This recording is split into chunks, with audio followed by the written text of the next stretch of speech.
We are back for Group C, and we now have our two WCS circuit players into the winners match here.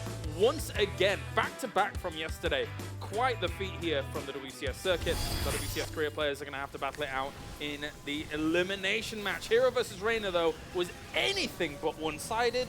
What a series we just witnessed, man. I mean, everyone came into the series with a favorite, and most of them were saying, yeah, Reynor, easy peasy. Even Reynor, when I was talking to him like before the series, was like, easy group, no problem. Easy and then all of a sudden this Hero kid just comes Super Saiyan and makes him work as hard as he's ever worked for a ZVP in his life.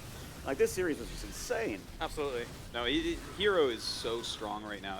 I really do feel like he's the dark horse of the tournament. Now that he's having to face Classic, who knows? But this series, like, he really showed why he's so strong.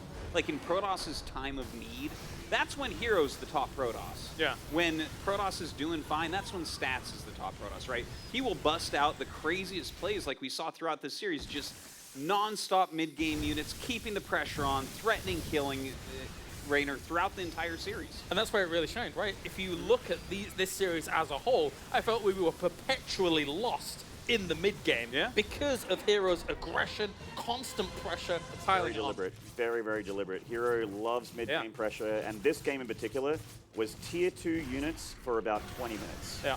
Like, I mean, which game in particular? 1, 2, 3, 4, or 5? Yeah. Yes. Yes. Nice. So it's just, you know, this was just Ravager Ling Bane against a mortal Chargebot Sentry for 20 minutes straight. Like, this is such an action-packed game. It's anything but boring. You know, say whatever you want about ZVP sometimes, but this series, anything but. A lot of Immortals indeed against a lot of Ravager, but there were subtleties to more sort of Reynor's play, I would say, than Heroes, which tried to keep him in some of these games, even in kind of losing moments, of course, Artosis. Yeah, well, I mean, a couple of games in this series I think are the best games of the tournament so far, to be honest. And we've had some insane games. Like, for instance, that 5th game that we'll be seeing in a minute here was just completely out of control, but it was really great to see Reynor start to fight back. Like this moment right here, I thought Hero was going to be able to take this. He pulled the Zealots back. He had a huge row of Archons to intercept those Banes, but Reynor slipped them past and killed, like, how many Zealots was that? 20 Zealots. It was a lot. Oh, man, if he hadn't been able to do that, I think Hero can absolutely win this game. And this was desperation from Hero. He just did not want to play against Broodlords. He's like, I have to end this game before the flying Stingrays get all up in my face. But, of course, you know, as try as he might to get those tier 3 air units out, he just wasn't able to get any steam again in Reynor in Game 4. Have all of these highlights been slightly sped up? Have I just... Well, there's just so much StarCraft and e-gaming to focus here on. We actually need to times 2 things. Increase the speed of e-gaming is what you're saying. Make StarCraft 2 twice as fast. Please no. It's already too fast. God, yeah. So, I mean, it's just basically giving you an idea of how intense these games were. And here's that fabled Game 5, which I think will go down as one of the most incredible ZVPs. Like, I know a lot of people out there like clean games, like really well executed clean games. This one was a slugfest, and I love it. This game was so entertaining. I would actually go back and watch this game over and over again. This is just a...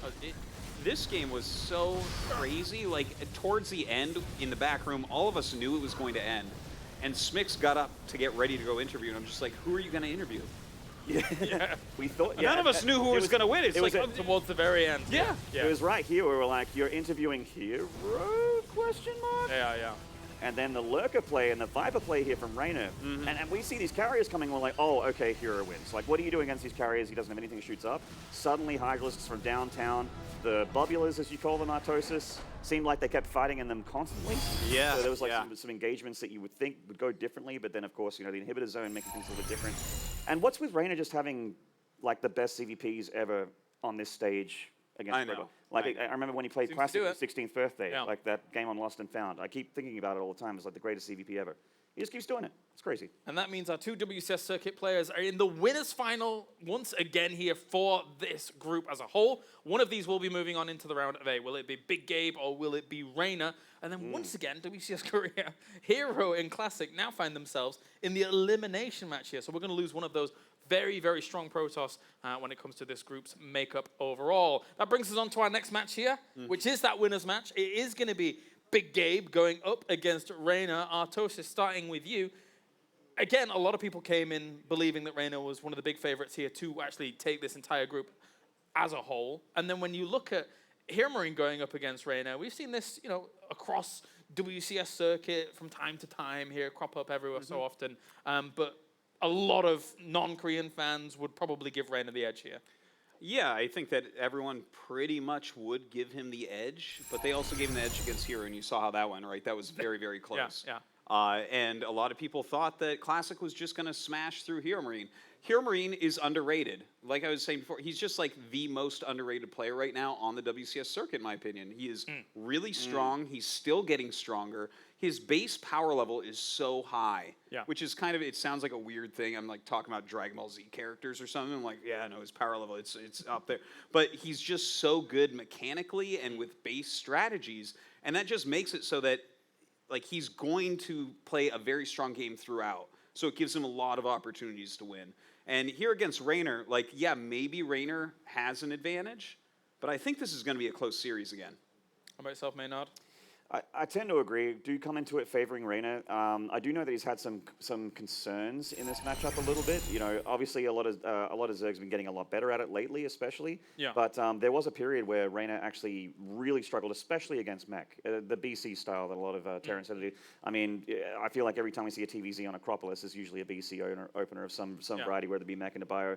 But at the moment, it definitely is on trend to go bio in TvZ. I think HeRoMaRiNE's definitely going to be doing a lot of that, and Reynor kind of dumps that style. He's very, very, very good against it. Well, let's find out. It is our next best of 5 on the way here for the WCS Global Finals to find out who moves through into the round of 8 and who will be playing on the stage over at BlizzCon. It's Humongous Gabe going up against average size Reynor.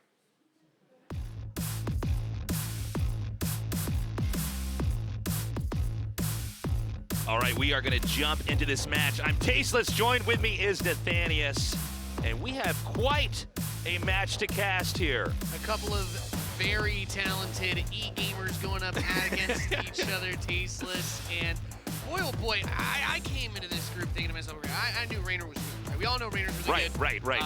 He's one of the few players to go toe-to-toe with Cyril this year.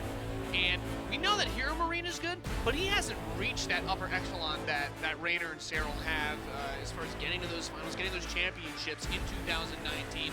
But to come back the way that he did to start off this group, I feel like you've kind of lit a fire in the hearts of Terran fans around the world, but they're like, maybe we do see a crazy upset again. I'm so excited to see what this game's going to look like, because both these guys managed to deliver such epic games. I mean, you know, HeRoMaRinE with that insane comeback, but also non-stop action. Reynor, I think we all agreed when we were backstage, he was going to lose to Hero, but with great lurker movement, he actually engineered such an insane reversal there. Yeah, he sees the perfect opportunity, right? You give your opponent time to get up to 6 or 7 carriers in a situation like that, and suddenly trying to do a few abducts with a handful of Hydralisks behind him isn't going to be enough. But Reynor's got that killer instinct. He knows when he has to try and make those moves, and his game plan was to defend against Hero. I'm not sure it's going to be the same plan against Big Game. I think you're probably right. We're going to start this out on Winter's Gate, and it goes right now. This is HeRoMaRinE versus Reynor. Let's go.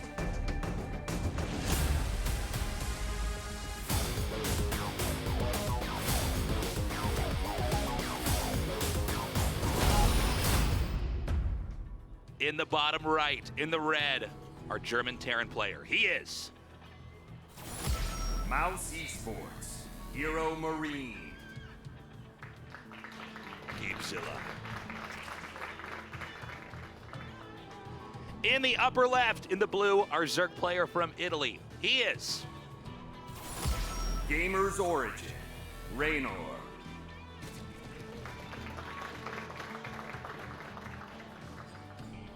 Yeah, and what an exciting series. Just can't mention enough. We were all sitting backstage just losing our minds, completely unsure. All the drones came off those bases. Reynor were like, oh, is this it? You know, Archons are shooting drones. This is usually when the Zerg taps out, but he dug deep down and found that extra little bit to push himself up and topple such a storied Korean Protoss player. And it's kind of crazy. That's what this group has become now, is that 2 incredibly good Korean Protoss have to fight to the death in the loser match later.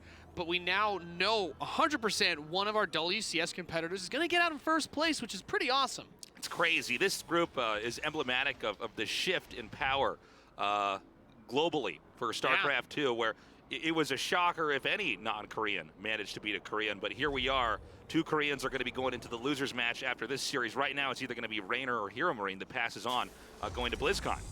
And this was something that kind of came up. I was thinking about this as soon as HeRoMaRinE had actually made that incredible 3-game comeback at the start of the day against Classic. But I wondered myself going into this group if it would be better for HeRoMaRinE in this situation, like going in a decider match. Who would have a better chance of beating the Protoss player there to get out of this group? And I feel like there's a little bit more pressure for HeRoMaRinE on the initial expectation, but with how close it was for Reynor, I think he's got to be like, okay, you really want to be the one to get out in first place, because both those Korean Protoss took him to Game 5. It wasn't as much of a stomp as you were maybe thinking for a guy like Reynor, being very good with Zerg, and I'm so interested to see what they bring out. I really agree with Maynard's breakdown. Raynor's been a player that's, with Serral, made Bio Terrans they just bully them. You know, you're trying to leave your base, you're trying to move around. Those Ling run-bys have been absolutely devastating. In fact, I'd say it's possibly Raynor's trademark in this matchup against Terran. And they're good against mech, don't get me wrong, but those styles usually make it a little bit harder to execute those types of move-outs, those types of tactics. But with the meta shifting back towards Bio and some of the multiple open paths, especially on Winter's Gate, I'm wondering if we're going to see that type of pressure come out. Well, one thing about HeRoMaRinE as well is he really likes to engage. He's very good with his infantry control. I'd say a lot of the times when he wins games, it's less of an overarching strategy and more of him just being tenacious with the fights in the middle of the map. I mean, that's what we saw in that comeback that he had against Classic, as he's just over and over and over is trading slightly more efficiently. Yeah, I completely agree with you. He's not been one to throw in trick builds. He's not been one to say, oh, I'm going to do a double battle cruiser rush. We're not going to see those types of, you know, our special tactics come out of a player like HeRoMaRinE. He's just going to try to macro up and mechanically beat you down with well-executed attacks. He's a Terran's Terran, I guess you He could really say. is. You know what I mean? Yeah. It's like he wants to play straight up, make a lot of stuff, and win with a push. I like that a lot. He's your average Joe Terran man. So I build Joe Marines. six-pack Terran. I build Marines and Marauders. That's all I need. That's what my father did before me. You best believe that's what I'll do. So, but I will say, I think it's going to be hard for Reynor to really, for HeRoMaRinE to push into Reynor effectively. I think Reynor handles pushes similar to Serral, where he brushes them off so easily. Yeah, we see it here as well. He's not really trying to commit to a crazy early aggression. The build for HeRoMaRinE in this game, by the way, exceptionally greedy, a ridiculously fast third command center. He's already moving it out at the 4.5-minute mark. He went into a second barracks pretty early with that to get a quick stim, but he didn't go for any heavy amount of infrastructure. If he were to have been pressured by like an early Ling Ravager attack or a Baneling, something of that sort, he wouldn't really have a lot to defend. And in this game, he gets away with it. It's not a huge problem. The Baneling has only just finished. The Lair's only just finishing. He's not under any risk of being hit by one of those quick attacks. You could see something like a Fastfire or Nidus Network, but that's not the case. Baneling speed boots up, which I think to start this match, looks like we're going to get ourselves a pretty good macro game out of both players, Tasteless. Yeah, I think Raynor's probably going to go for more of a feeler here in game 1 and try to see where HeRoMaRiNE's at. You know, once you start to get the hang of how strong their pushes are, then I think he can decide if he wants to do more of a strategic game or instead maybe more of an economic game. Because, you know, Zergs, a lot of times when they win, they basically just hold everything off that either the Protoss or the Terran's trying to do. Oh, hold on. We got a Ling run by. We were mentioning this earlier. Reynor is so good at this. And if you have that door open, let's just say he's going to be showing up, and he is not selling Girl Scout cookies, Tasteless, getting on 7 SCVs already to start the game. You pull the Hellions back, even already morphing Banelings. He's like, you better be paying attention here, because your Hellions are going to take a little bit of time to kill those. Maybe I'll get a few more SCVs. And it looks like just barely one is going to finish here. Meanwhile, another attack over here on these 2 medevacs. They're going to be driven out. Marines are not allowed to touch the ground right now, as Reynor is aggressively pushing creep towards the south. And that's exactly what he needs to do, right? You're buying yourself time. The time he takes to defend against that Ling run-by is a couple of creep tumors finishing. It's a little bit further of that spread. So even if you do get a slightly favorable engagement moving out here as HeRoMaRinE, you're not actually close to a hatchery anymore. The edge of the field of engagement has been pushed out far enough that HeRoMaRinE is going to be forced to make riskier plays to try and get something done at the start of this match. We see HeRoMaRinE rotating over here to the top center. This is not exactly a very valuable area to try to push in since Reynor's easily expanding down towards the center left. But let's see if a small attack can do anything here. I think for the most part, this is primarily going to be used to try to eliminate creep tumors. Yeah, my initial thoughts are the creep is being spread mostly towards the south and the center, so he doesn't have as far to go to get to that third, but it's so accessible for Reynor. He's already changed his mind. He's like, okay, I'll try to clear out the creep in the middle of the map. He does have a small force moving on the southwest side, but tasteless. The amazing thing about Reynor is even if he's not doing run-bys, he's still looking for opportunities to harass him and Cyril. Some of the only Zergs you're going to see go for these early Baneling drops against Terran. Oh, he's going to be able to deny this push easily, and if we can get a shot back over on that Baneling drop, it looks like oh my god, it's actually going to do quite a bit of damage here. He gets some SCVs and a few Marines for his Bane drop, Tasteless. So at the end of the day, doesn't get the big economic damage, but he's slowing down probably the next push just by picking off a handful of Marines there too. Yeah, absolutely. That next push from HeRoMaRinE is going to be a lot softer, and unfortunately unable to watch those Marines. They are not picked up in time, and I'm starting to see HeRoMaRinE lose any control of the map that he had earlier. Reynor is still very comfortably continuing to expand southward now, and I don't see a lot of opportunities here for HeRoMaRinE to actually push. I think he might be able to drop, but certainly not hold any ground, especially on creep here. And Reynor's not letting down as well. Like he is on the defensive with his ground army because HeRoMaRinE is doing, the Terran thing. He's constantly trying to pressure with these medevac drops moving out, but the Bane drops are still going to be coming at him. I think that Overlord may have gone by where those Marines were. I'm not entirely sure what happened to it, but the drops have not been able to really get too close to his base. Bailey's get a good hit on those Marines as well. HeRoMaRinE is taking loss after loss after loss, and this is basically what it looks like when you're playing a Zerg that's way better than you, in the sense that you're not allowed to leave your base without being punished. Yeah. I mean, HeRoMaRinE is still doing some of the standard Terran things he should be doing, like trying to get this fourth base up. He's moved the command center out at a good time, and the creep isn't at this base yet. So one of the most important things that you can do, even if you can't get the damage done to the Zerg, get your fourth at a good timing that allows you to just drop those mules, get up to 8 barracks or so, and really crank out that bio force. Unfortunately, though, because he couldn't get the damage done, Tasteless, we are going to be seeing him crisply get that hive tech. The Ultralisk Cavern is on the way. We should see Adrenal Glands boot up soon, and that tech is going to force something other than just Marines to be out on the field. I'll tell you what, too, I don't think there's going to be any opportunities for Terran to try to punish this either. I mean, Reynor is just not being stopped as he continues to grow across the map. We have another Baneling drop about to occur over here. Let's see if HeRoMaRinE's watching. I think that turret actually just enough to make him think twice about moving in there. Meanwhile, there is an expansion being taken here in the bottom center, and we're getting to the point where the Zerg's creep is getting close to merging with the Terran's base. And this should be the point of tension as this match continues. You have to be so cautious. If the Zerg player can get up on your base like that, then you'll see those moves come out where they're just throwing Banelings into planetaries, busting things down. Reynor tries to move the Overlord around the side, and it gets picked off, so nice defense there from HeRoMaRinE. HeRoMaRinE still taking a lot of losses, although the supplies are the same. Oh, great counterattack here with these links, driving these SCVs away. Looks like the Banelings maybe, I don't know, burrowing here, or he's just going to keep them in case to... Yeah, just wait until the SCVs return. And it's an interesting tactic. He's just like, okay, well, you're focused on splitting your units over here. I think you might rally the SCVs back, and oh, he does. He gets 8 kills with those Banelings that were waiting by the third base while continuing to defend this base from the Terran onslaught. He's going to run some links forward, bait out the mine shots, and possibly try to push it a little. And this means Terran won't even have a foothold here on the low ground as the Banelings continue to push forward, and this may be a real threat to the fourth base.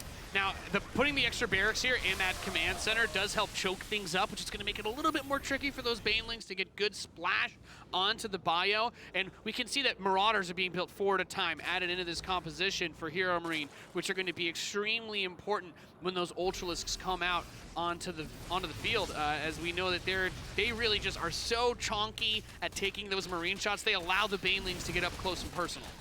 Again, Ling's coming in here and just doing so much damage to the economy of HeRoMaRinE, and I do not know about this push here with these ultras. I think it's going to be very, very problematic for HeRoMaRinE to try to kite this. He's going to be losing a lot of ground. He does back up. Yeah, the Liberators are the saving grace there, I think. You know, Reynor doesn't want to throw this away. He just got a ton of damage done.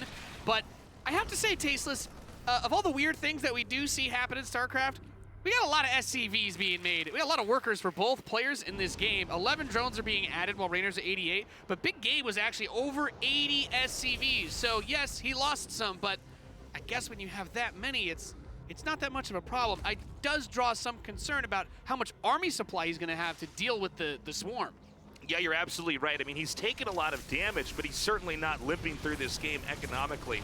I'm worried, though, for him, because there's not a lot of spots on the map that HeRoMaRinE is going to be able to expand to, and with Reynor now continuing over here in the upper right, it's only going to get more problematic. Here we've got a bunch of Lings and Banes coming down, a lot of SCVs retreating, and so far 6 have been killed. And he has to lift the command center off as well because it's been getting injured. It was down in the orange prior to the start of that fight, and once you move on creep, well, the Ultralist, okay, that was a lot of Banelings killed by that Widow Mine, so that was a really nice grab, but if you try to push out into those creep, that's when those Ultralisks are really going to be able to collapse on you.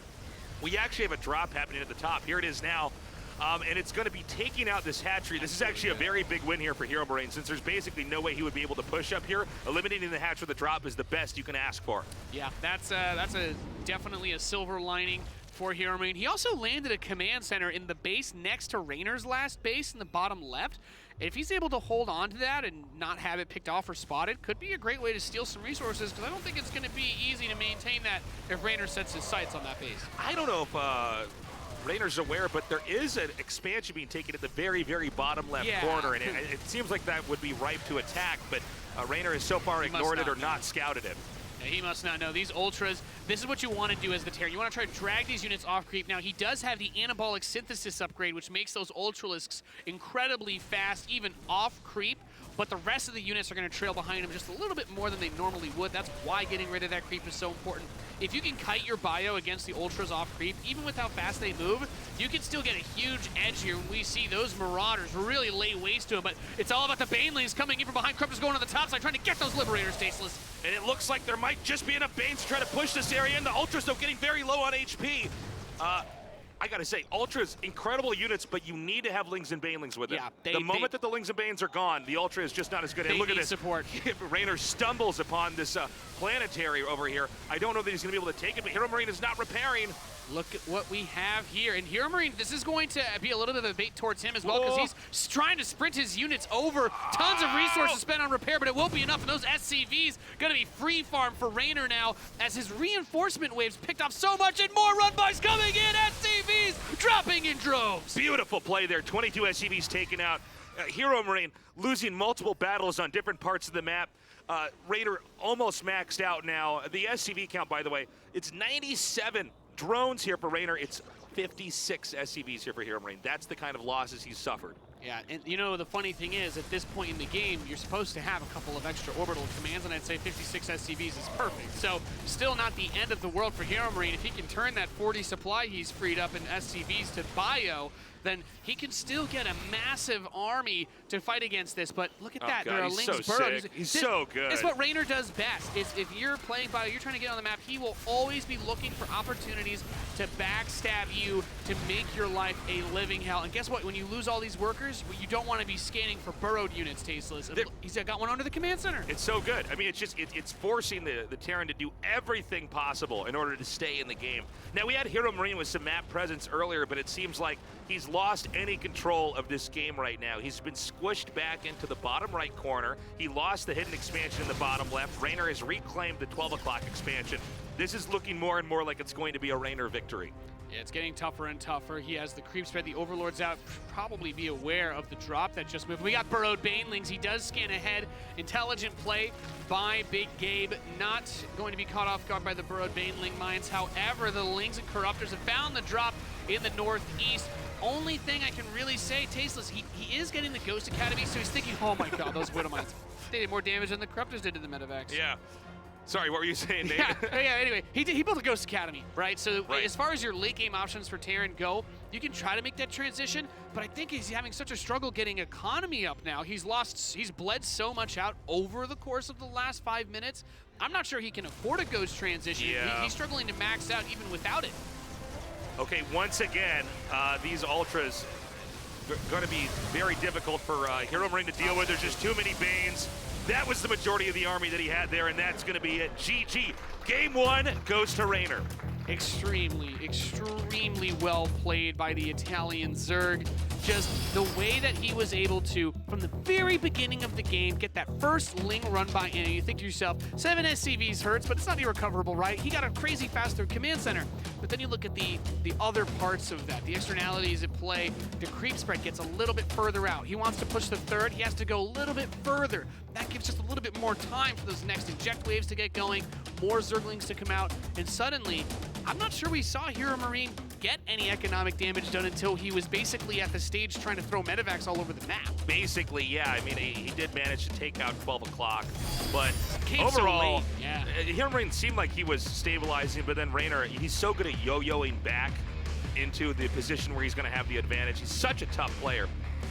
We're going to go on to game 2 now on the map World of Sleepers. HeRoMaRinE, I think he held his own there against Reynor, but Reynor ultimately coming out with a strong endgame. Yeah, it's tough. As we get into it, we're going to be jumping into it. HeRoMaRinE versus Reynor, game 2. Nice. You said it, I was like, are we doing it? Are we going to go in? Are we going in? This series has been so sick, man. Game 2, guys. HeRoMaRinE versus Reynor. We're going into it now. In the bottom left, in the red, from Germany, our Terran player, he is Mouse Esports, HeRoMaRinE. Gamesaurus Rex. In the upper right, in the blue, our Zerg player, he is Gamers Origin, Reynor.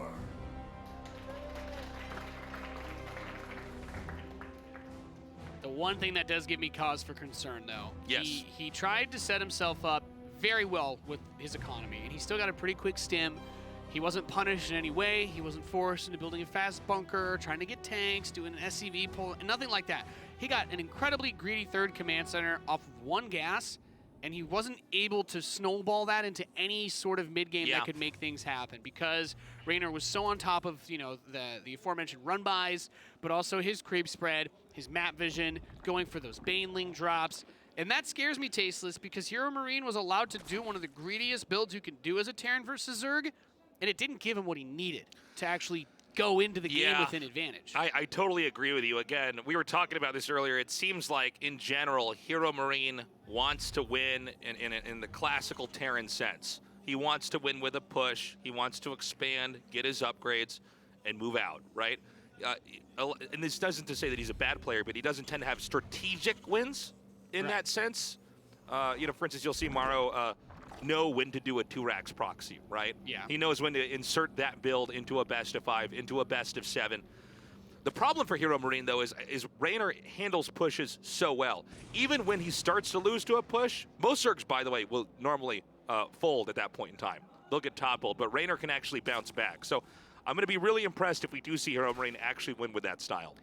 Yeah, it's one of the trickier things because, and Artosis mentioned this earlier, but the mech versus Zerg isn't as much of a thing in the last month or so of the Terran versus Zerg meta. And that was actually one of the ways you could kind of play versus these styles, was dragging the game out. Since if you're playing more defensively, if you're using units like Hellions, you're not worried as much about run buys. You know, you're going to have your units cutting off major choke points. You're kind of just saying, all right, well, let's just, you know, let's do-si-do. But now Zerg players have gotten so good at picking that apart, using things like Nidaswarm, Swarm Host.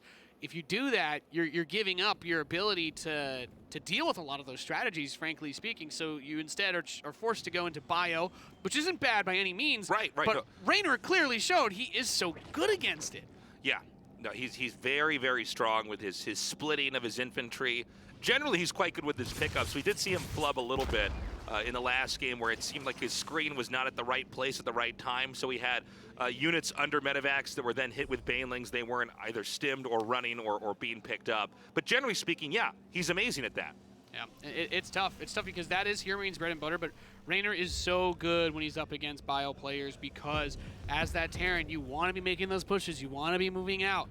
And when Reynor is aware of everything that's going on, when he's getting that creep spread, when he's getting all that scouting done, which the Ling run-bys as well, we always talk about it, the harass can be your scouting in those times when the Lings get into the base and they see that they're like, okay, well, I see the engineering base, at least I know that. We've seen Cyril be one of the players to get a lot of the early Link speed. Excuse me, he's going to try and just go for some quick kills with that the was a sick Hellions. block, but the Hellions do get through. The drones continuing to retreat. They are just out of range. And we have now 7 drones being picked up. A lot of these units are still alive. A few more shots still available.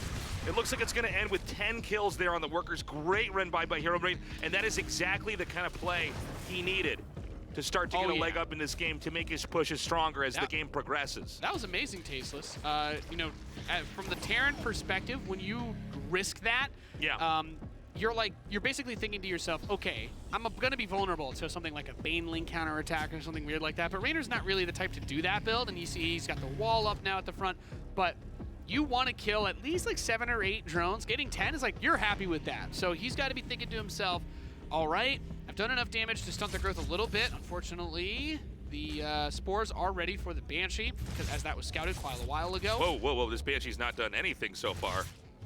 Oh, man, okay, that sucks. Yeah. That's too bad, because normally, almost no matter what, you get 1 or 2 drones with a Banshee. I think he was a little bit too direct in how he tried to fly into the base. I mean, he was being hit from every possible side there.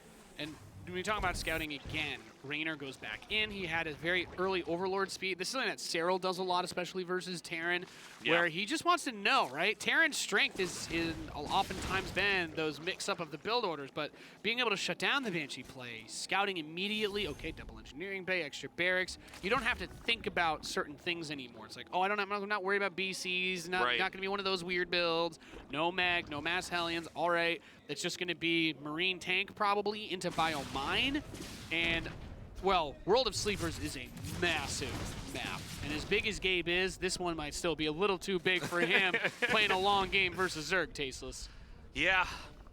Stim, by the way, is just now finishing. So if the Terran wants to push, now would be a moment that they can actually do it. You can't really do much with your infantry until Stim is done. As this is happening, we have the Baneling's Nest starting over here. Zerg's continuing to tech up. Overall, despite losing those 10 drones back there, Reynor's actually held everything else off pretty well. The Banshees, Cloak and Banshees, that's a lot of money to invest in, and so far they haven't paid for themselves. So at least in that regard, he's okay. I think for this game, right now, everything's going to be on that first big push because HeRoMaRiNE will have a slightly favorable engagement based off the drone damage he did earlier. He hasn't really lost anything yet, and the worker count was still close enough that mules are putting, I think, HeRoMaRiNE's economy in a pretty good place. So naturally, Reynor's going to recover from that probably by the time that first attack is over. So if he can stop whatever the first move out is from HeRoMaRiNE, if it's this double drop, without losing anything, without having a base denied, losing any of his queens, he's going to be feeling really, really happy. That's going to set this equilibrium back for this TvZ nicely. Okay, here comes that drop now. This is where the Terran is most likely just going to be roaming and trying to control the creep. We have some Lings over here on the side. And immediately this is going to be a forced pickup. Reynor very much on top of his defense. And his creep overall, it's actually being spread quite nicely here. Yeah. He's continuing to make it really difficult to see any clear area where you could push when the big push actually comes.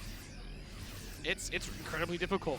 You would think with the map being this big, it's also harder for the Zerg because they have to cover so much more with the creep spread, but not for Reynor. Not when you're playing this fast. I mean, he's so quick at StarCraft. You would think he's like one of those TV shows where the superhero runs so fast everything's in slow motion, and Reynor's like, oh yeah, well of course I gotta spread 11 creep tumors right now. That's fine. That's not a difficult thing for me to do. Oh, there's a drop coming in. My Lings are right there. Yeah. By the way, I'm also getting my tech up. My +2 upgrades are starting, and he's gonna be going for that Hydra Ling Bane style this game as well. So going for a little bit more of a dedicated anti-air setup, not just that mass Ling Bane into Ultralisk. This is a pretty crazy push. So he pocketed those 2 tanks into the medevac. To make it look like this could be an army that was roaming and could be picked up and leaving, when in fact he's intending to try to hold this position down here with these tanks. which, by the way, are very spread out. This will give him a lot of room to kite and run away, but this is classic Reynor. Here we go again. Another great Link counterattack. Yep, and that's just exactly what he does. And the thing is, no, he didn't kill a bunch of SCVs there, but what did you just do? You just bought yourself time to get out maybe a little bit more of your units, finish morphing a few of those Banelings, get a few more Lings out because you know that this attack is coming, and you're also delaying the rally across the map. Oh, you want to move those units away from your third? That's cool. I'm going to do the run-by while I dive onto your army here, and the siege tanks trying to be enough for this bio. I do like the Banshee being added into this a little bit later, but Reynor has done damage here. He's cleaned up the army. The third base is no longer mining Tasteless. I gotta say, I mean, it's incredible to see Reynor constantly winning on both fronts. The counterattack gets in there and does the damage. The moment our observer gets back over to the push is being vaporized. Yeah, it's fascinating. It's like the exact moment that he needs to do everything, he gets it all done. It's like, normally there's a yin and a yang for offense and defense, right? Normally if you're attacking someplace, there's going to be a hole somewhere else that they can attack into there, but not in this case. Reynor's basically holding everything off in every way. The whole thing is yang there, Tasteless. Yeah, it's all yang. It's unbalanced in maybe the skill sense in that way, it feels like. 2-2 is finishing very soon. Reynor actually, because of the way that he's been laying out his upgrades, he didn't actually get +1 missile attack, so I'm not sure if he forgot this, but he just started his +2 for his Zerglings. So there'll be a slight upgrade advantage for the bio, which would be nice. Of course, that attack upgrade isn't going to matter if Banelings are able to connect on the bio. So we'll see how Reynor handles this, because he's actually moving some of his forces to the bottom side, but he still has a perfect split to deal with the forces on top. Yeah, keep in mind, guys, that HeRoMaRinE he's taking his 4th now, but that's like the last real accessible base that Terran can take. The other bases, 5th and 6th, are actually a little bit further out there and much closer to the creep. So I think we're going to need to see, while Hero's on 4 bases, him do something pretty strong here if he's going to win. Because right now, he's in, again, that position where you're not allowed to leave your base. Anytime you move out, you're punished. Yep, and this is something he's got to be careful about, these split forces from Reynor. You know, that's one of the best things about him is he's not just slamming down that F2 key, dragging all of his supply across the map. He's got forces in the north. He has an army in the south. This drop is going to be forced up. He picks off a few of the Marines, a Widow Mine, and yeah, HeRoMaRinE still just hasn't been able to find a fold against him. He's going to clear up some creep tumors in basically garbage space. There's nothing over here to attack as Reynor's expanding down the southeast side, but what's we got coming out of this drop? Is this just Widow Mines? Yeah. It's turning around. He may have pressed the select all army hotkey, Tasteless. I think he might be right, actually, because it would make more sense to drop that there. Unless he wants to try to use these to try to get more of a foothold in this push, but I don't know that he wants to do that either. Again, Hydraling Bane always looking for a fight here. There's so much explosive damage coming out here, especially if those Banelings get the good connection. So Gabe's going to have to be very careful as he comes out. And by the way, we're getting into the Broodlord tech with a Greater Spire on the way. We are headed there. Broodlord's, of course, going to be amazing at shutting down pretty much everything. The mine drop comes, but to his dismay, there's not really that many drones at that base, so he's not able to get too many of them. Yeah. 4 drones for 3 mines. I think the Zerg player is going to be pretty happy about that. At 80 workers, Reynor still has plenty of resources. HeRoMaRinE has army forces of his own spread out, but needs to be careful. If some Banelings connect on these bio units, he could lose that 4th base that we've been talking about. He's coming forward now. He's going to, again, have to pick up. There's just no location that HeRoMaRinE's able to actually control down here. We see a small push in the middle, but I have to imagine this attack coming up from the bottom might just be too much to deal with. This is a very scary force. And the thing is, when I see those units trying to load up in the medevacs to run, don't forget, there are Vipers here. Yeah, he's just going to spear those. Says, all right, every stim that you take now is irrecoverable damage if I get rid of these medevacs. And they're already so low on the energy. Reynor's not even afraid to fight off creep. And look at those splits with the last second. Only loses 1 Baneling to the detonation, so he keeps his forces alive and makes the most out of this attack. He's literally just having the Banelings chase him all the way across the map, and now we're going to have that army flood come here into this base that it appears HeRoMaRinE just cannot hold, and this very well could be the beginning of the end. Yeah, there's just not any defensive posture that he has. There's no planetary up front. He does have one here with a couple command centers, but there's still a few choke points that are going to favor blinding clouds even. So you're going to have to run into those Banelings if you want to engage this army. Abducts another one of the medevacs, parasitic bomb even, so that he has to split them. You don't want to keep them together anymore. And Reynor is just completely devouring the forces of HeRoMaRinE, even if he's able to shove this army off. Tasteless, you were talking about it before. The Greater Spire is done. Corruptors are coming out, +1 missile attacks, and those +3 upgrades for the ground units of Reynor. He's just too good. Again, more Banelings have been produced here as he's going to try to come in and destroy yet another territory, which HeRoMaRinE is barely trying to control over here. Yeah, and it's unfortunate. The thing is, he doesn't even need to dive onto that PF. He's been stretched off creep for so long that the rally is coming out. Ghosts have finally been able to be squeezed out by Reynor, so able to get those steady targeting to help pick those units up. The Ghosts are actually really effective in combat against this composition since they do bonus damage to both the Zerglings and the Hydralisks.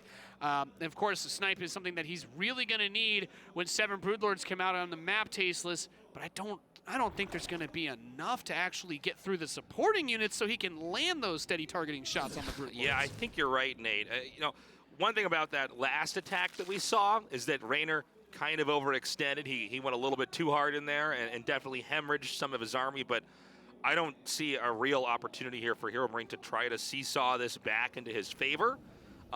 Keep in mind, he's reclaimed that outer base that was destroyed, but obviously resources are not infinite in StarCraft. Tragically not. Tragically not. And so, you know, with the few resources he does have in this, it's not even a quadrant of the map, this tiny little corner that is HeRoMaRinE's, I don't know that he's going to be able to muster the resources to get the right army to get a push to win the game. Yeah, if he wants to get that army, these are the plays he needs to make to do it, and if you can keep those drops alive, the Zerg player, the weakness of this setup that he has now for Reynor is Broodlords are slow. They are not quick. They are dummy thick, Tasteless. So if those drops are able to pull the Zerg army to the corners of the map, it's very hard to move those Broodlords out on their own, because without the Banelings underneath them to kill the Marines, you can actually stim 30 Marines under 7 Broodlords and kill them. Like, you can get that done. So the Broodlords are very powerful at breaking the defensive position, but they're not actually going to be that great in a straight-up fight by themselves. So you really want to keep trying to land these drops, create space on the map, make this map feel even bigger for the Zerg. That's the one time where that size becomes a problem, but look at this. Reynor leaves a few Hydras behind, picks off the medevac, and he says, all right, let me know when you're done fooling around, and I'm going to come drop the hammer with this. I will say, opportunity is growing. 5 ghosts being put out at a time for HeRoMaRinE. If he gets somewhere like 12, 13 ghosts with a bunch of energy, and you don't have infestors or anything that can actually stop to cancel the snipe attack gets canceled if they take damage. But without, unless he runs Banelings into them, and he does have infestors coming out now, so it's going to become it's a dance. The range on that snipe is incredibly powerful, and if he gets rid of all the Broodlords with this type of army, he's got a real shot at being able to bring this one in. Yeah, one thing about good Broodlord users is that they have a mastery of the space underneath the Broodlord. And that's why the Ghost is so important. That's one of the only opportunities where Terran can try to snipe out a Broodlord from a distance instead of having to win a brawl on the ground and then shoot down the Broodlords from the sky. Yeah, 7 infestors for Reynor with 22 Banelings. If he lands a Money Fungal on that bio with the Broodlords and the Banelings, he's going to completely eviscerate HeRoMaRinE. You really need to try and get out to those sides. That's where that creep strip becomes so important, because it also provides vision. We do have some of the ghosts come out, try to land a few of those snipes. We see some of the Broodlords do get tagged, throws an EMP out, but not able to nab the infestors. I think with Cloak researching, one of the other more really important things to do, good save on those ghosts, by the way, with medevac, you want to get that enhanced shockwaves upgrade for the ghost. That one is incredibly valuable, as infestors are a bit chunky themselves, so having that bigger radius for EMP is what's going to allow you to get up there and snipe, because Banelings, they have to be on your ghost, and at that point your bio can actually be useful again. We see HeRoMaRinE trying to take the center left location, but I'm fairly confident Reynor's, again, going to be able to deny this. The only thing that's going for HeRoMaRinE, though, is that there's no creep in this location. Yep. So the Terran has a much easier time, as we just saw back there, kiting away from the army. And he brings everything over. HeRoMaRinE has been overbuilding SCVs today, which is the only reason why I'm going to say the losses he sustains are not as devastating as they otherwise would be, where we sometimes see players get knocked down to 30 workers when a big run-by like that happens. So with 54 SCVs and a decent number of orbitals, he still should be okay. And I would wager this is a pretty good opportunity for him. If he can fight against a large chunk of this and get some good splits without Broodlords being here to support this, he might be able to do some damage, but Reynor still seems to have just too much. Even without Broodlords there, he just takes that fight really easily. Straight up bashes him back across the map. Here come the Ghosts now. Now he's going to be very careful because this is a big investment. That's a lot of Ghosts. And frankly, those Ghosts are the only thing that HeRoMaRinE really has going for him. That and the lack of creep on the left side of the map.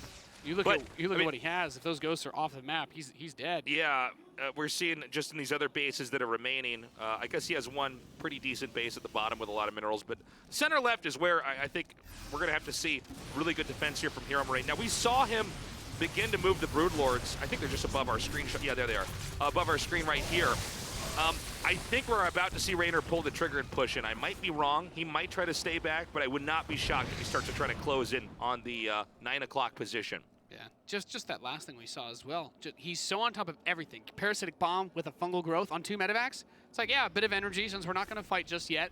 He kills 200 resources of the Terran player there, picking off the medevacs, and that's really nice. Another run-by is going to come in here. He has to lift those orbitals because the planetary doesn't even shoot that far, as this area has just kind of been this exposed spot. But look at what he's doing with the rest of his army. He says, yeah, come over here. I've got Brood Banelings. Not only will I try to blow you up, but now the Broodlord Infestor, the slower part, is creeping its way, no pun intended, to the northwest, that fresher expansion, the more valuable expansion at this point. Okay, we're getting to that point where the push is coming here for the Zerg. Not bad fungals here. A lot of Ghosts still remaining, though. It's going to be very difficult to push through these bushes onto the other side. There's actually some really good snipes there, too, Tasteless, as well. Managed to get 1 or 2 of the Broodlords out there. And it's this delicate dance, though. You need to make sure you're not overextending with those Broodlords, because then you'll see, as they get to the edge of that creep, those steady targeting shots are really dealing catastrophic amounts of damage to the Zerg. And the enhanced shockwave upgrade is halfway done. So when we see that, I don't even think it's a bad idea to just take 1 or 2 of your Ghosts, just kind of suicide them in, get the EMPs if you can, and then go for the snipes. But it looks like we're gonna have a big engagement, a lot of fungals going down on this army, Tasteless. Beautiful attack here from the bottom, but HeRoMaRinE at the top actually starting to close in. He's beginning to advance on this position. We see Reynor back and forth with these Banelings. Again, another big victory at the bottom with the Banes, but we're starting to see this army arc around, and Reynor is on the run. I mean, HeRoMaRinE was just spread out so much. I mean, big game. He took over the entire damn screen with his army there. The Ghosts were able to get really good snipes off, and suddenly the Infestors, some of them still have energy, but you're trying to use fungals on an army that's spread so far, there's no way that you can get the engagement you're looking for, and now you're a little bit on the back foot because not only does he still have bio and medevacs, but if those Ghosts, they just really need to get EMPs on the Infestors, and then this bio army can roll through a lot of what's here. A little bit of an overextension there from HeRoMaRinE. He just steps out a little bit too far. He probably should have regrouped, but that was the first time we saw Gabe really take a major fight. And come out and actually start to assert himself against Reynor. The problem, though, is as this game has developed, we've seen so many minerals and gas banked for Reynor that he's easily able to remake his army, which allows him to instantly bounce back into control of the game. And yeah, one of the most amazing things about Reynor, I make that slow motion joke, but he took another base.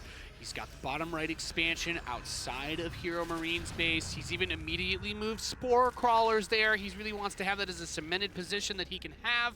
The spores are also really nice for giving the detection against the Ghosts. He's kept his Overseer count up.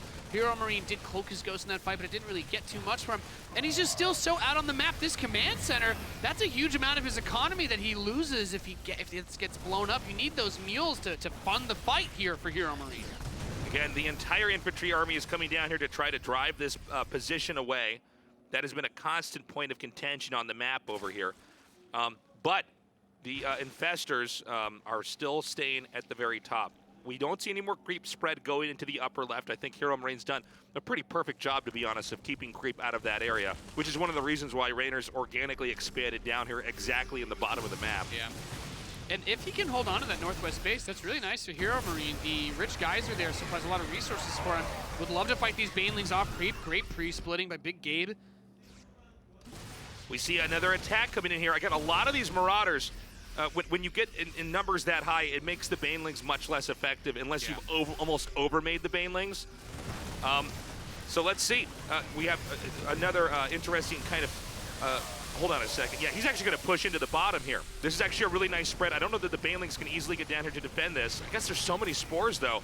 It's a lot to try to chisel your way through. And this is one of those scenarios, too, as he tries to posture on this base where if HeRoMaRinE had more money, you'd love to see the Terran start going into nukes. That's really where you can break down the Zerg's multitasking and speed the game up for them, and you start to put clocks on their expansions for defending while that bio is trying to attack in multiple positions. A few Ghosts did cloak and try to run up forward, but the Infestors have been tucked super far back.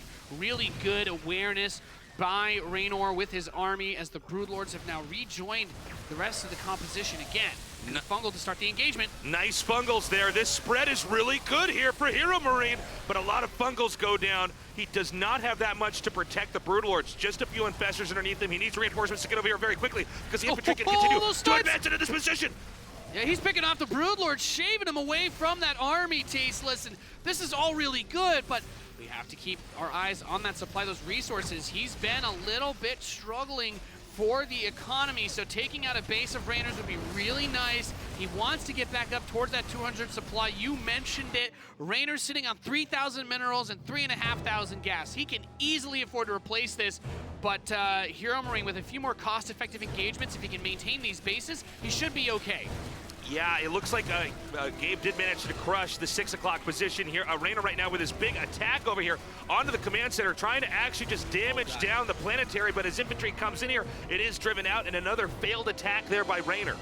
That's dangerously close, though. Even without Banelings almost getting that planetary fortress, you have to wonder when the investment's going to come into something like building armor just to help against those run-bys.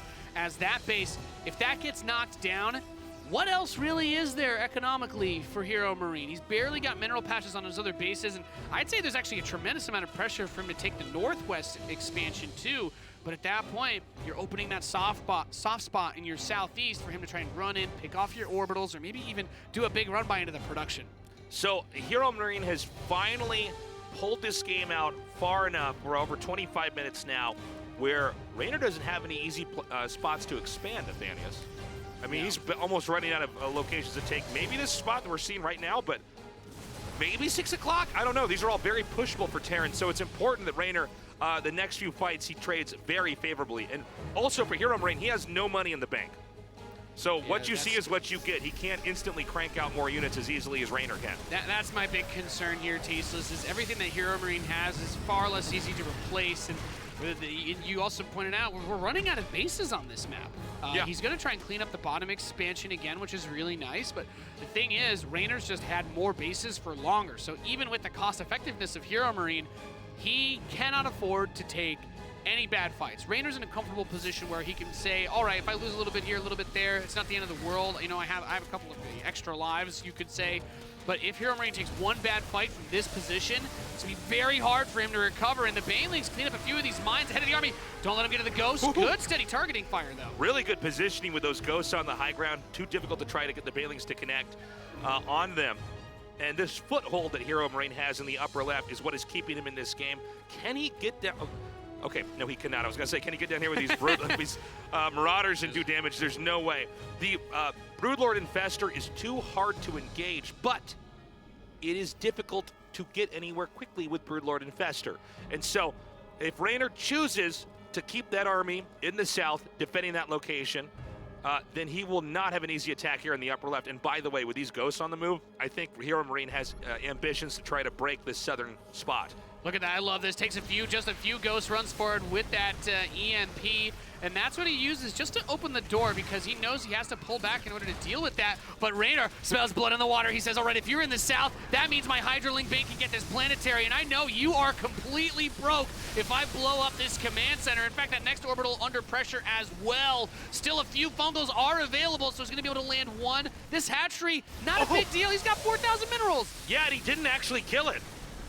So he comes over to that top side. Infestors are still there with the Broodlords to defend. The Hydrolink Bane trading out a little bit. Now you could say, yeah, how far do you really want to extend with this? But when you have this economic advantage over your opponent, it is so hard to be punished for that. However, 26 Ghosts is pretty freaking scary. If you don't land a Money Fungal or crash Banelings into those Ghosts are going to rip every single unit you have to pieces. Now, with this many Ghosts, you're going to have a lot of energy to try to eliminate other units. So it's very important that HeRoMaRinE gets each possible spell off in this game. And also, Reynor's, I think he's handling this very, very intelligently. He's willing to give up certain spots like 12 o'clock here. Can't believe that hatch is still alive, by the way, though. I know. That was so... I think he could have killed it, to be honest. It seemed like it wasn't a worthwhile retreat. It's almost like StarCraft's a difficult game, Tasteless, and there's Maybe a million the things. most difficult.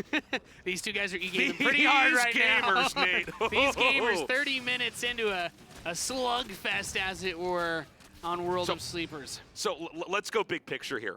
Reynor, he can most likely reclaim 12 o'clock.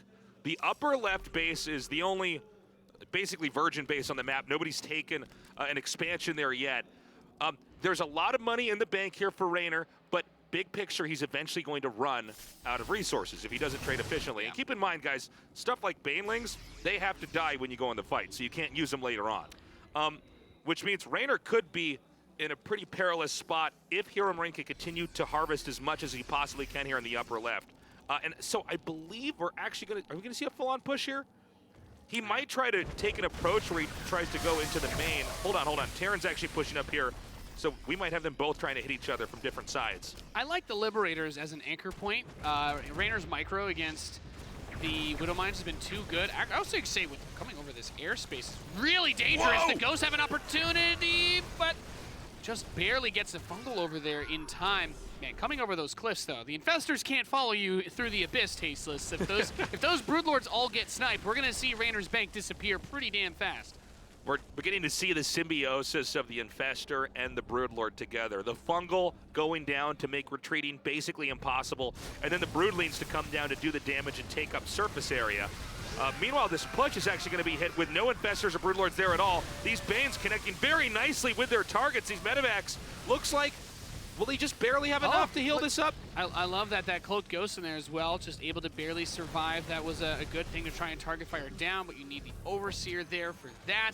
And really, HeRoMaRiNE's goal is to just try and get these big, cost-effective engagements, but you can't have this happen. This is bad. Yeah. Grabs 3 of the Ghosts. He whiffs an EMP. There are no Infestors there to hit because Reynor has been extremely good at not... He just doesn't group all of his units together. You look at some Zerg players, it looks like they're slamming F2 all day long, but he is moving his pieces individually very deliberately. So there's no universe where he's just, oh, my Infestors are always underneath my Broodlords. No, it's not that close. So if you're fighting the Broodlords, the Infestors, they're in another castle. Good luck killing them. Now, we saw the destruction of one of the bases that's already been mined out, but he might as well take that out and get rid of the vision in that location. We're getting into the nuke phase of this game, and that's often a way, or a technique I should say, to zone out a Broodlord Infestor to make it an undesirable spot to try to push into. Although we've seen some major victories from the Zerg in the south, the real story is going to be in the northwest here. Because, again, I don't know that Terran can realistically push into 6 o'clock without giving up the upper left. And so the game plan here from HeRoMaRiNE, from Big Game, may be to just gamble on sucking up every other resource in the upper left and forcing Reynor to end this game in a cost-inefficient manner where HeRoMaRiNE just barely has enough to survive. No, I think you're completely spot on, Tasteless. It's so hard to end games on World of Sleepers because of the geography here that just kind of choking your opponent out with that cost-effective army is a really good play. And finally gets that nuke, but picked off immediately. And that's the risk you run when you use nukes against Zerg and you don't have a massive bank. It's so hard to replenish them. They're not cheap to drop a couple of nukes across the Zerg base. I actually really like that he only got 1 nuke, though. And he doesn't have, like, for instance, 5 nukes banked up here, because a lot of times nukes are not cost efficient for what they're doing. They allow the game to be drawn out, but the money can occasionally be invested in better things. So every moment that there's an opportunity to attack somewhere, Reynor's going to take it. He knows that this is the furthest that HeRoMaRiNE has as far as territory, right? Top left, and still the bottom left is where all of his infrastructure is. Any moment Reynor can try to run Lings in there, he will do that. Exactly. That's the real issue, is he needs to stretch so far to defend his economy. But like you just said, what's the biggest weakness of Terran? Getting on the production. Yeah. If he's able to get 30 or 40 Lings into the main base of HeRoMaRiNE because he's fighting in the northwest to keep his economy going, well, then you're just dead. You're going to have to spend 3,000 minerals rebuilding all of your barracks and supply depots. You know what I'm wondering, Nate? I'm wondering why we don't have any Niduses yet. I feel like you pop a Nidus up in the main and the bottom left. You know, that's a Good question. I don't know. But anyways, Well, I mean, I guess that's just a part of it's maybe a credit to the chaos of this game, but a cheeky worm or two in that main base to get past those pesky supply depots, and we might see. I mean, just send Lings in there, even. You know, to get the vision. Okay, so here comes the push from the Zerg. We've had Reynor suck up enough resources. By the way, he can remax. He can lose his whole army and make it again at the snap of a finger. Now, HeRoMaRinE has to survive this push. The hardest part is him creeping in here for the kill. He splits the infestors too well when he tries to yeet those ghosts in there, so he can never EMP all of them. Getting these corruptors is really nice, though. No, the corruptors are the fall guys for the broodlords here, man. they don't mind going into like security lockdown guards for a little bit. taking the bullet there. I like solitary. Good it's fine. fungal. Good fungal here. Doing a lot of damage for the on those ghosts. It does concern. There's a little bit of recklessness involved there, of course. He's trying to get some Vikings up at the spore crawlers, and the infestors give you some insurance. Trying to figure out, do you want to destroy those rocks at the top? Does somebody want those to be gone? I'm not actually sure. Oh, yeah. Sick EMP. Look at that. Ninja vanish. So your 3 Ravager hit squad you used against the Protoss. Well, I've got the 4 Ghost squad coming in, and he does get a good amount of EMPs. But thing is, for the Zerg, you really only need 1 good fungal on center mass of those ghosts to cancel the snipes, and then the broodlords kill everything. But a flank coming down on the south side there as well from Reynor, trying to use a nuke right in the face of the enemy. And this is one of those situations where if you're Reynor and you're looking at your expansions, you might get caught off guard by this. Dude, it's gonna land! Lots of damage there in the middle, and HeRoMaRinE dives in, trying to snipe down some more of these broodlords. The bottom army is beginning to arc around here and try to close in on everything that Reynor has. A good spread on the forces means it's hard to land fungals onto all of these units, but Reynor is going to be able to spend that money now on the reinforcements to come up and try and stop this. A few of the broodlords are still standing strong. The infestors are still getting those fungals, and the bio has been depleted for HeRoMaRinE. A medevac tries to save a few of those forces, but the corruptors can punch those down. They can smack away the liberators, and if you're Reynor, he's got 74 Zerglings he just pushed out. They're going to be chasing behind this. I'm not sure HeRoMaRinE has enough left to defend Tasteless. GG! Reynor goes up 2-0. That game was so dope. I'm so impressed. I'm so impressed with both of those players there. I mean, HeRoMaRinE really barely almost won that game. Yeah, and that's great closure there by Reynor, though. That last battle was insane. These guys are playing at a level that is just so sick. And for a lot of Terran players out there, when you're going up against a Zerg who can do the late game as well as Reynor, a guy who won't put his infestors under his broodlords all the time for the ghosts that try to run in, a guy who will be constantly looking for those run-bys, it's so impressive because you don't want to play TvZ on that map, but HeRoMaRinE still drags that game out. He still tries to find those opportunities. And I gotta say, now that World of Sleepers is out of the way, if there was a map where he was going to start a comeback on, Ephemeron would be it for TvZ. I think you're right, Nate. I think Ephemeron is probably better suited for the playstyle of HeRoMaRinE. Reynor is showing such a deep understanding of late game ZVT. Let me tell you something, that was tricky for him. I'll go into that more in a second, but now we're going to jump into our game. This is HeRoMaRinE versus Reynor, game number 3.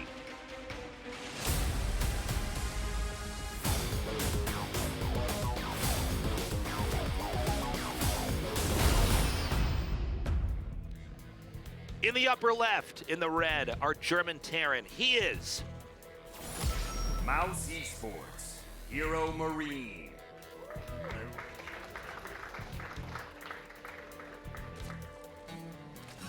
And in the bottom right, our Italian Zerg player, he is Gamers Origin, Reynor. One of the most difficult parts when you're playing TvZ and you know the game is going to go long, you're not going to be able to win off of your parade push or your big attacks, you're not actually getting damage done with your drops, is when do you try to hit the brakes and power slide off the freeway of bio into that late game Ghost Liberator tech? When do you try to do that?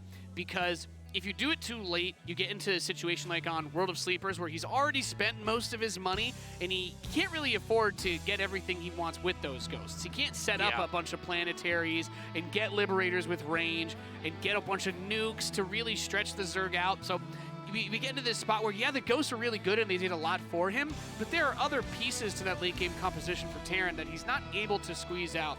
And I also think about Winter's Gate, where he didn't really try to make that switch, and his army kind of hit that expiration timer where the Zerg has all that hive tech, and they're saying, okay, well, if you don't have Ghosts, you don't have ranged Liberators, you know, you're just not going to win a head-to-head fight with Bio against Ling, Bane, Ultra once the Vipers start coming out, when you have those Corruptors and eventually the Broodlord. So HeRoMaRinE, you have to be decisive about when you want to make those transitions, because it is, has clearly been evidenced in this series, extremely difficult to kill him in that mid-game.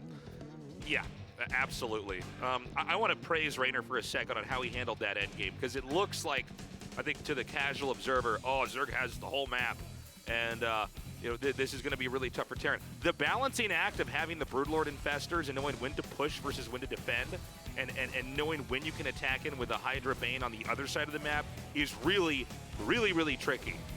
And he handled it really well. I think Gabe was very patient in trying to wait for a moment where Reynor would be lopsided in his defense, and HeRoMaRinE would come in there for a killing move, but it just didn't happen. Yeah, and he's so thoughtful about everything. Even the positioning of that first creep tumor. Puts it on the north end of that natural, just so the Reaper can't try to run up and get the quick denial on it. He is thinking about every possible way that HeRoMaRinE could deal damage to him. It's not like he's, oh, I'm just so much better than you, I'm up 2-0, you can't possibly beat me. He's showing a lot of respect to what HeRoMaRinE can do with his unit control early on, and as you said, in that late game. And that's actually a really good cancellation on that next tumor as well, to keep it, to keep that energy up and keep the creep spread going, because that creep spread has really been the bane of HeRoMaRinE's existence. No matter, he spends most of the mid game killing tumors, Tasteless. He's not actually picking off bases. He's not killing drones other than the Hellions that he ran by on World of Sleepers. But here we go. You force a man to go to the point where you can't just play the normal cookie cutter standard builds and get damage done.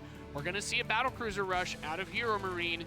And if Reynor doesn't see this coming, the nice thing about the BC rush is, unlike that Banshee, even if it gets scouted, you can still guarantee some damage, and it forces a response from the Zerg. Look at that, starts Cloak. Trying to fake him out. He's trying to sell him something. He's being a sneaky snake, Nate. He's not going Cloak at all.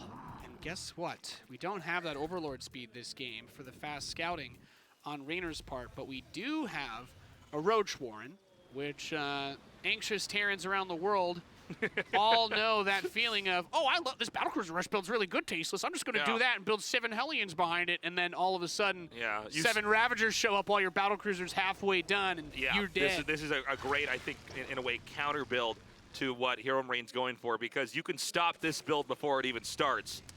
By coming in here and doing a lot of damage. The trick, though, is going to be, does he see the Roach? I don't. That's I can't tell.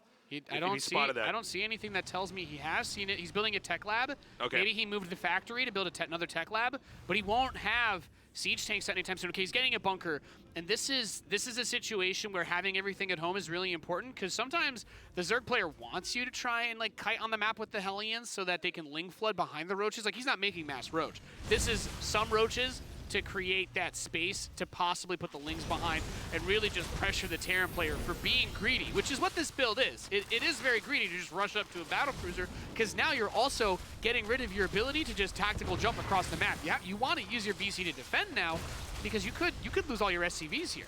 Whoa! See that bile just on the corner of the screen there?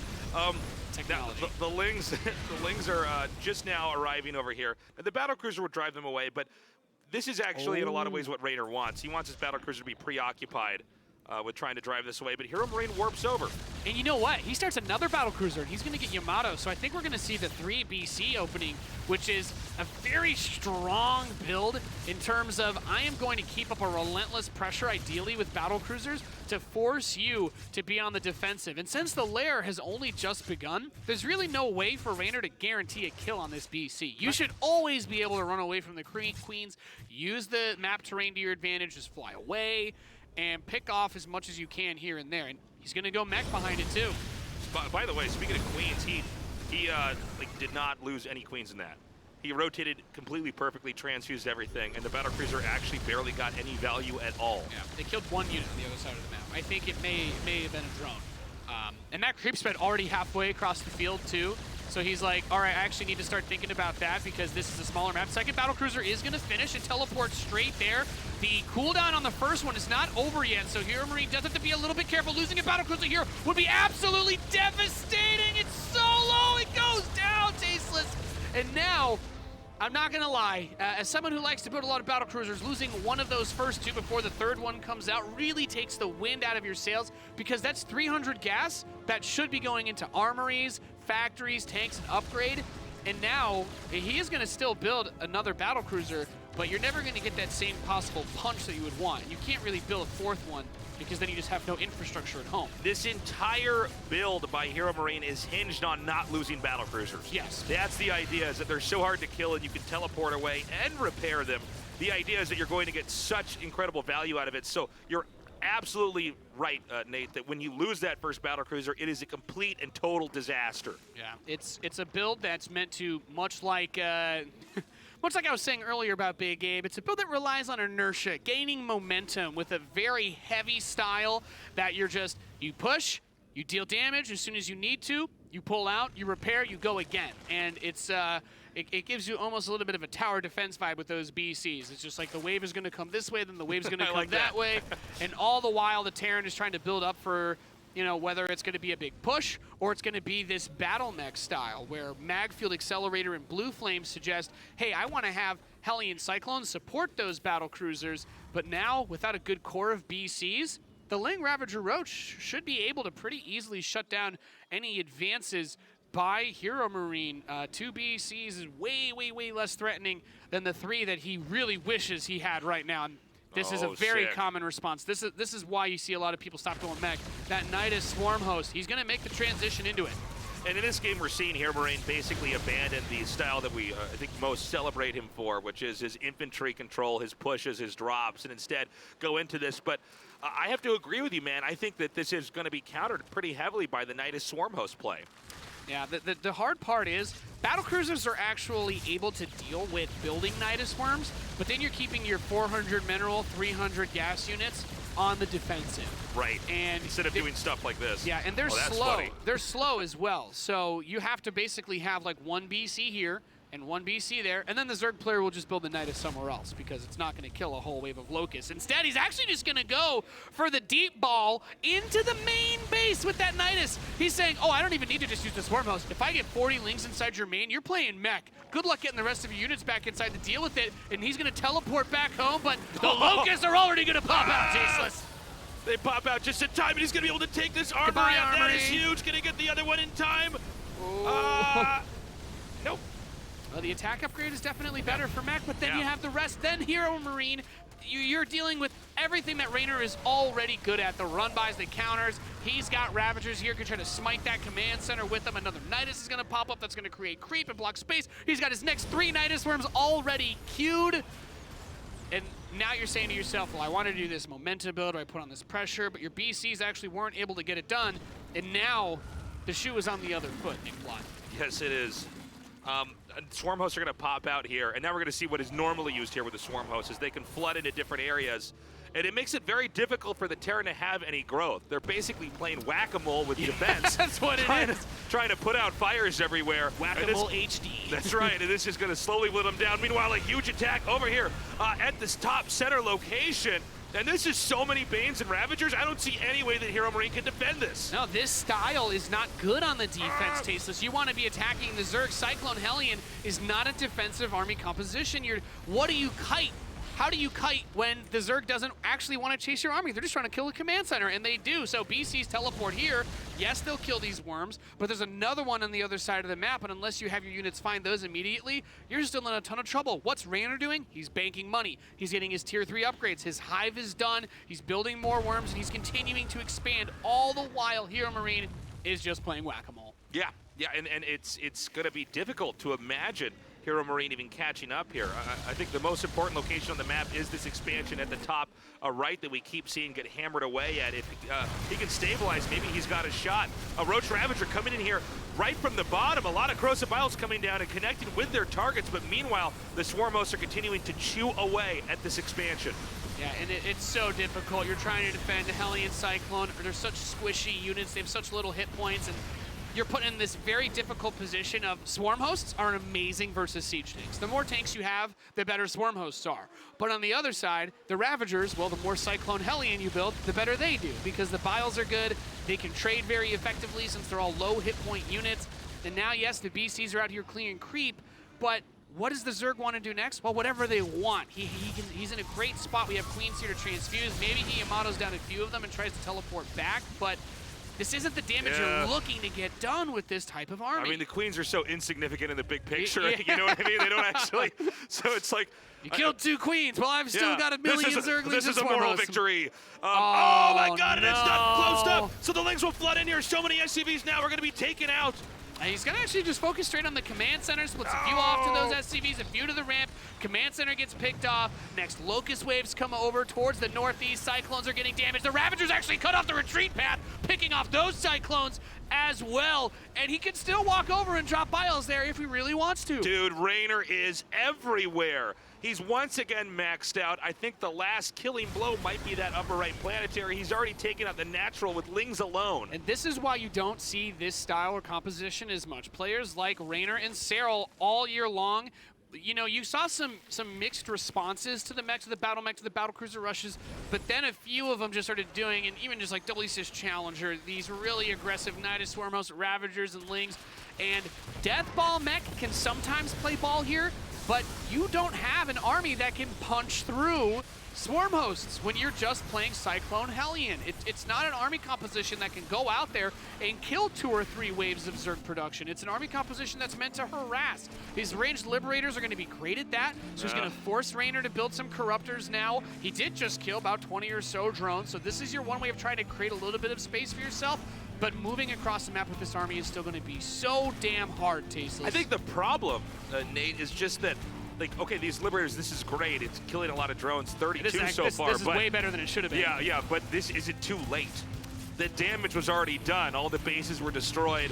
It's still HeRoMaRinE, not even on 3 bases right now. He's reclaiming his natural as we cast this. Yeah, the Hellions are actually all dead too, so these Lings are going to flood out towards this army, and the Cyclones, most of them are going to get picked off. The rest of the reinforcements come in here for Reynor, and everything is dead. Corruptors are fighting against the battle cruisers, and there's not really a whole lot going on. As you can see, the wonderful amount of damage BCs do against Corruptors, they're not going to win that fight. And GG is called. Reynor takes it 3-0. Reynor is so good. Every game very different. He is pretty good at the video game, Tasteless. This gamer. No, man, Reynor's so sick, though. I'm really, really impressed with that series. I think HeRoMaRinE actually showed that he is a strong player, but is unable to come up with any solution for Reynor's insane map control. It's so tough because HeRoMaRinE's bio is good, but the way that Reynor plays versus bio makes bio look terrible. And Zergs have figured out mech. They've figured it out. They've solved it, it seems. You'd play a strategy like that, as good as HeRoMaRinE is, he made him look bad. There was very little he could do there. He's got Niduses all over the map. Baneling run-bys constantly. He can't even do anything with his battle cruisers. Like, and you know how good Gabe is too. Like he just beat one of the best Korean players in the world. But Reynor says, I know exactly how to beat this, and I'm going to do it easily. It's very impressive to see how Reynor is able to just close in on his opponent and finish him off. Let's go to an interview now and see how Reynor's feeling now that he has advanced to BlizzCon.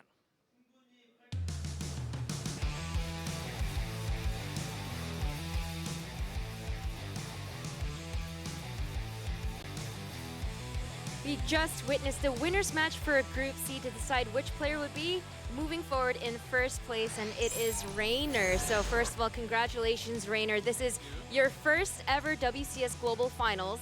And now you're making it to your first round of 8 at a WCS Global Finals in first place. There's a lot of firsts going on here. Yeah, I'm really happy, obviously. Yeah, I think I was more relaxed during this series because I know how Gabe plays usually, and I had no clue against Hero. But yeah, still quite happy. Yeah, I think a few mistakes, but still good, I think. Yeah. The score was a very dominant 3-0, and that being said, we still saw Big Gabe putting up a very, very strong fight. Let's start with talking about Winter's Gate, because up until you killed that base and took out, I think it was like 22 SCVs, it felt really close up until that moment.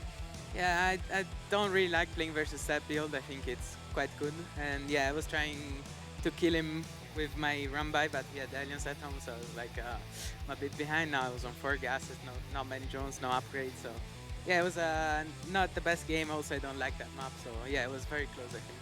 And talk to us about what World of Sleepers was like, because you were extremely wealthy throughout that entire game, and yet he held on for such a long time. He really played his heart out, and it just wasn't enough. Yeah, I was very surprised actually when he did the engagement with from 2 sides with the ghosts. I was like, yeah, I'm winning, and then he kills my whole army again, and I was not winning anymore. But yeah, it was good. Yeah, late game is not bad for Zerg now, so yeah.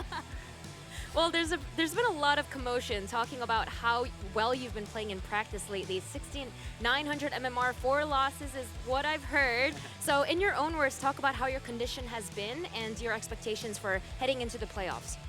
My expectations were very, very high because I was first on the ladder in Korea, and still first. So yeah, I was like, let's hope I can keep playing like I was doing in practice. So yeah, the expectations were very high.